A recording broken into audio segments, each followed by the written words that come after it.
पहले रोज फोनवा पर बात करत रहू, जानू जानू कह के प्यार जतावत हूँ। अब तो नजरिया भी चुरा गइलू, काहे पूजावा बदल गइलू। पूजावा तू बदल गइलू, हमरा दिल से निकल गइलू।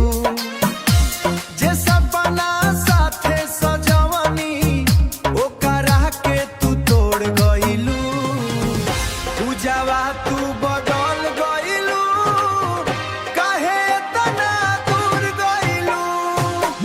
हम तो तोहरा पागल रहनी, तू गैर के हो गइलू।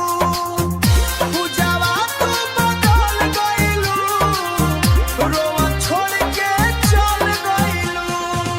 तोहरे खातिर दुनिया छोड़नी, अपना खुशी से रिश्ता तोड़नी।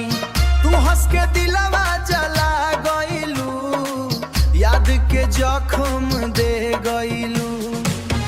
पूजावा तू बदल गइलू, हमरा नसीब के बदल गइलू।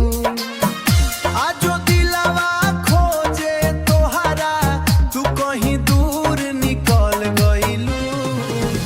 पूजावा तू बदल गइलू, आँखें तू भर गइलू।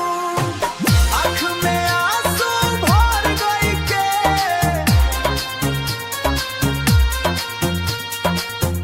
हमरा सच्चा प्यार के मिट्टी में मिला गइलू।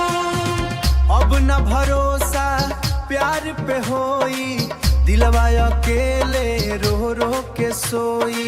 तोहरे बिना सुना लागे दुनिया, टूट गइल हमर सपना।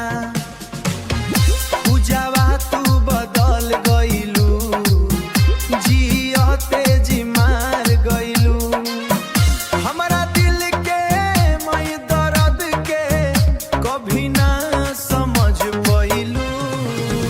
पूजावा तू बदल गइलू, हमरा से दूर हो गइलू। आजो दिलवा कहेला धीरे, लौट के वापस आ जइबू।